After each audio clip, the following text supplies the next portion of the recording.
Hello, John and Leslie. It's lovely Hello, to see Kira. you again. Hi, Kira. We've come to the end of our project and the really exciting bit where we are recording for the podcast, and this is going to accompany the exhibition. Yeah. So as you know, for the past couple of weeks, we have met up and talked about objects. We've learnt a lot about collections and looking after things, and we found out that an untraced find is an item in a collection that has no story. The object that you chose, that you were both drawn to, was a piece of very fine linen, unbleached linen, with a blueprint on it of a pattern. And it just opened up a conversation that became quite amazing. And between you both, you have gone on a journey, I think, of research and reference. And the first thing that you mentioned to me was that Leslie's grandmother wove her own wedding dress. So as a starting point, would you like to carry on? My grandmother started working in mill in Barnellswick, making parachutes, and the silk, she used it to be weave the material for a wedding dress. Isn't that incredible? And John, you found... Oh, I got my eyes opened with Muller. We were very lucky. We got the cloth trade, if you like, the linen industry from two different ends. Leslie's mother herself had actually worked in Lancashire in the mills. My mother had worked in the stitching shops in Belfast. We got to hear different nicknames for different trades, and I have to admit I did get my eyes open to hear that my mother, what was at that time called a hooker, and her best friend was a stripper. My mother used to weave crepe bandages in a company called Creban, and she was a crepe bandage maker. And the crepe bandage was unique because the fabric was cut on the bias to ensure that it stretched and could be wrapped. So there was always a lot of excess, and that excess was saved and cut up and used for mopping up spills. I've only learnt this from the fact that you told me about the crepe bandage. Yeah. So what I really loved hearing was the hierarchy in the mills, and you took this upon yourself to do this research, which is the beauty of the project. It took me down an avenue. I'd never spoken to my mother-in-law at all about some of her career, and she was able to fill in the blanks about rough cloth was made at the bottom of the building. The higher you went up the mill, the finer the grade of cloth, because as you went up in the factory, it became that bit cleaner. They kept the machines cool through oil, but they kept the linen cool and kept the dust down by a very gentle water spray. And this is why most of the people who would have worked in these places either wore big hard clogs or worked in their bare feet, because the mist and the cool on the floor kept the floorboards tight. They didn't use concrete floors in those type of places at that time, they were all wood. So a slight dampness in the air kept the floors tight, and it stopped any dust or dirt or whatever dropping from each floor down. As you worked your way up, if you like, the pyramid of power, as you went higher up the building, you ended up, because you were working on finer cloth, you got a little bit more money. Leslie's mum started off as a junior, and there was juniors and seniors.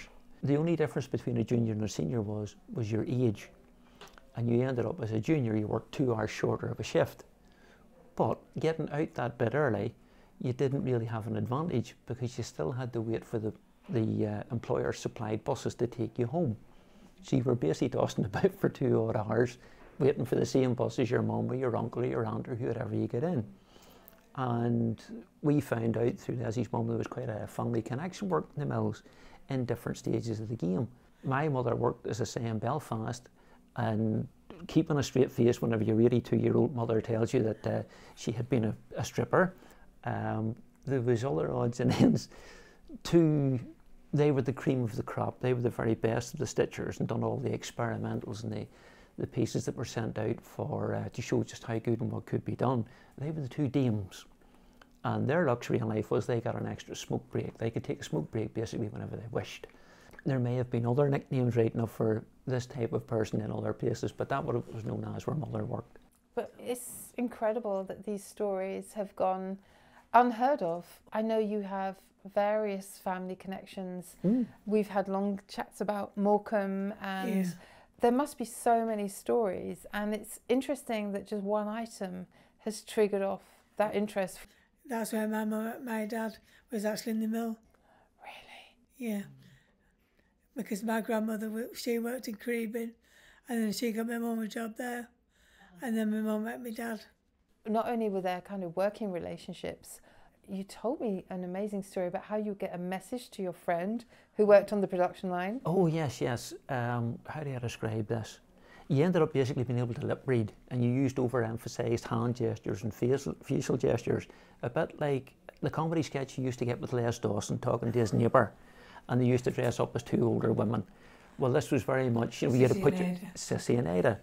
And of course you expressed a lot of your language with your hands, and if you wanted to speak to someone down the line, the next person who could either hear you or could just about see you, you made the expression of want to see the next, and kept on pointing and pointing, and you eventually got to who you wanted, and then you would have a 20 or 30 yard conversation.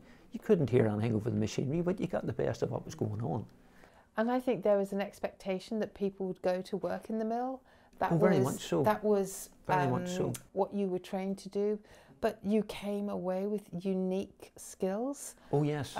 The only places that I know locally where you can go and see weaving being done is the Lisburn Linen Museum.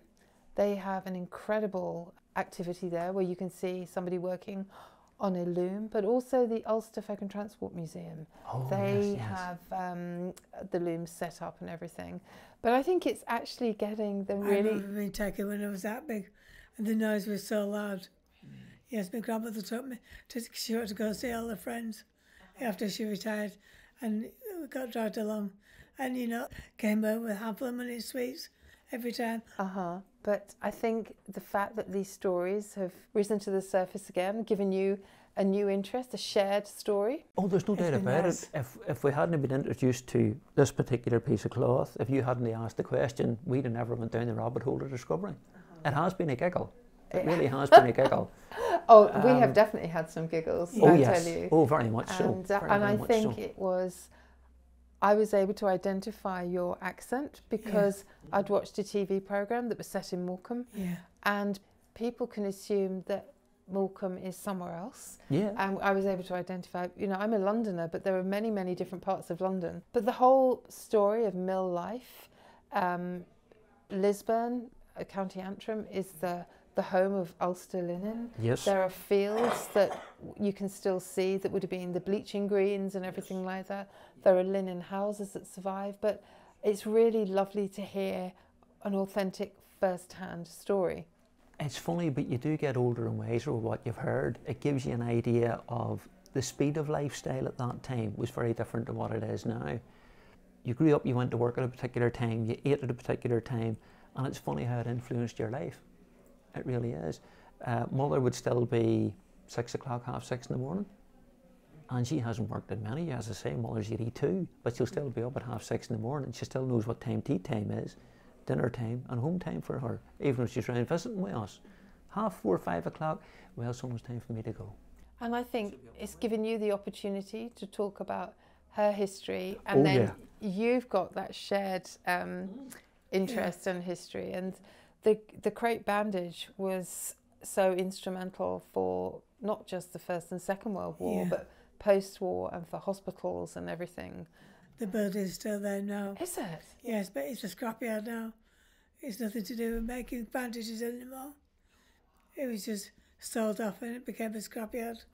I watched a programme last night. It was Top Gear, because it was based in Motown, which used to be Motortown, which has become that nothing exists there. The factories are empty, and so it's the fact that the crepe bandage factory is being used for something else is quite remarkable. So, have you enjoyed the project? Very much so. Very, very much so. And as I say, it took us down a rabbit hole we'd never went. We visited an area we knew nothing about. And I think it's also sharing the stories with other people has been really interesting. If we were an actual museum, you would be the curators in the textile department, obviously. You've had a chance to meet people talking about books and manuscripts and toys. One of the strangest things about it is how interesting it becomes to you. The further down the rabbit hole you get, it's like a bit like a thread. You pull a thread, it makes you into a piece of string. Pull a piece of string, it makes it up into a rope. And you just keep getting a wee bit more every time. As I say, my mother-in-law was great fun. Great fun. I got my eyes open with my own mother. And these were conversations I would never have known, never have had.